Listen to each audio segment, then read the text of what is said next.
예, 내일부터 2차로 지급되는 소비 쿠폰 이야기를 해보겠습니다. 1차 때는 다 줬는데 2차 때에는 상위 10%, 재산이 많은 사람 10%를 빼고 나머지 90%에게 지급을 한다고 하죠.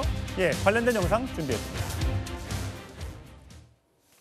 소득 상위 10%를 제외한 90%의 국민께 10만 원씩 지급됩니다. 일반 직장인들이 재산은 많지가 않은데 월급이 많다는 이유로 좀 잘리는 경우들이 있는 것 같더라고요. 합리적으로 이해를 할 수 있는 10%를 계산해야 될 것 같습니다. 네, 있었어요. 보고 넘겼어요. 그거 누르면 또 혹시나 피해가 될까 봐.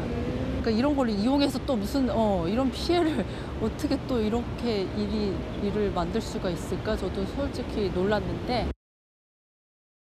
조금 전에 들었던 저 소비자의 시민의 반응은 그러니까 URL, 가짜 문자 메시지를 보내서 클릭을 하게 되면 그게 혹시 개인정보로 빠져나갈 수 있기 때문에 절대 모르는 번호로 온 그 URL 클릭해서는 안 되겠습니다.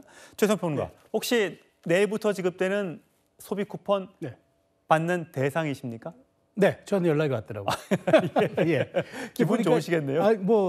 그렇습니다. 근데 어차피 받게 되니까 나쁘지는 않는데 이제 예. 이번에 정부가 좀 촘촘하게 하느라고 두 가지를 좀 한 것 같아요. 그러니까 일단은 세금을 중심으로 한번 걸러내고 또 하나는 이제 건보료를 중심으로 소득을 한번 걸러냈는데 이 세금은 이제 재산세 과세 표준해가지고 12억 원을 초과하면 안 되고요. 예. 그다음에 금융소득 합계액은 2천만 원 초과하면 안 되고 그래서 그 소득 자산에 대해서는 이렇게 해놨고 그다음에 건보료를 기준으로 해가지고는 이제 1인 가구 22만 원 해가지고 5인 가구는 60만 원까지 갔는데 결국 그러다 보니까 2인 가구 기준하면 한 1억 2천만 원, 그다음에 3인은 1억 4천만 원, 4인은 1억 한 7천만 원 이상이 되면 빠지는 거죠. 그러다 보니까 사실상 우리 사회에서 좀 고소득이라 할 수 있는 부분들은 이번 대상에서는 거의 좀 촘촘하게 걸러졌는데 더 디테일하게까지 할 수 있는 방법이 있는지 모르겠으나 하여튼 대략적인 상한선은 지킨 것 같습니다. 예, 자 건보료 기준으로는 이렇습니다. 4인 가구 기준으로 했을 때 51만 원을 내면 이것이 소득 상위 10%에 들어간다. 아까 조금 전에 최선 평론가가 얘기했던 것처럼 4인 가족이고로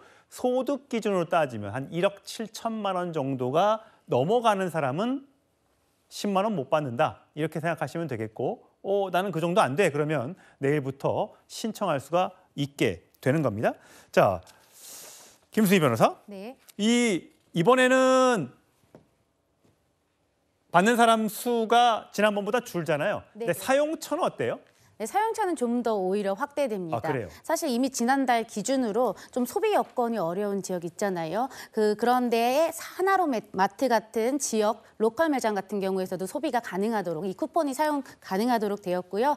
이번부터는 친환경 농산물 소비 판매 확 촉진을 위하여 지역 생협 매장에서도 사용이 가능하다고 합니다. 예, 생활협동조합 이런 데서도 사용할 수 있다. 네, 그렇습니다. 예, 어쨌든 이게 한도가 있는 거죠. 앞에 그래픽 볼까요? 언제까지 써야 하냐면요. 내일부터 이제 월화수목금으로 해서 날짜, 주민번호 날짜로 인해서 신청이 가능하고 11월 30일까지는 다 써야 합니다. 이때까지 1차, 2차 소비 쿠폰을 사용하지 않으면 없어집니다. 여러분, 모았다가 묵히면 뭐가 되니까 꼭 쓰시기 바랍니다. 카드사 홈페이지라든지 주민센터에 방문해서 카드사 신청을 하든지 아니면 지역 상품권으로 받을 수가 있습니다. 자, 그런가 하면 김진욱 대변인, 이게 지자체에서 이 10만 원 말고도 20만 원 또는 30만 원 이렇게 50만 원까지 주는 데가 있더라고요. 그렇습니다. 지금 이제 그 자료 화면에 좀 보이시는데 전남 영광 같은 경우에는 50만 원, 부안은 30만 원, 고창은 20만 원, 화수는 10만 원씩 지자체가 민생지원금을 별도로 지금 이제 책정해서 지원을 하고 있는 것 같습니다.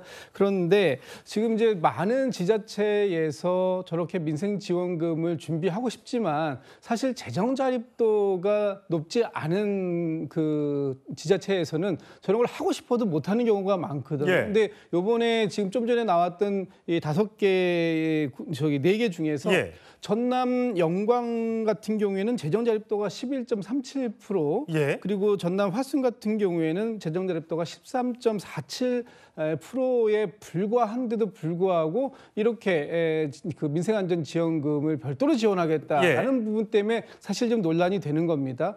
일단 지자체에서 지금의 이 어려운 환경들이라든가 여러 가지를 감안해 가지고 민생지원금을 주는 건 굉장히 좋은 일입니다만 저것이 자칫 내년도 지방선거를 앞두고 어떤 지방선거용으로 생색내기 하려고 민생지원금을 푸는 거 아니냐 이런 또 비판, 오해를 받을 수도 있는 소지가 있어서 저런 부분들은 그 지역의 재정 자립도라든지 아니면은 지역의 경제 상황이라든지 여러 가지 것들이 종합적으로 좀 판단이 된 이후에 결정되었을 것이다 이렇게 좀 기대해야 되는데 또 그렇지 않을 수도 있기 때문에 좀 다른 지자체에서는 이런 재정 자립도에 따른 민생지원금 이런 부분들을 좀 준비하고 고민해야 되는 측면이 있다. 이렇게 좀 말씀드려야 될 것 같습니다. 예, 1차 때 뭐 이준석 개혁신당 대표가 나는 1차 소비 쿠폰 받지 않았다라고 했고요.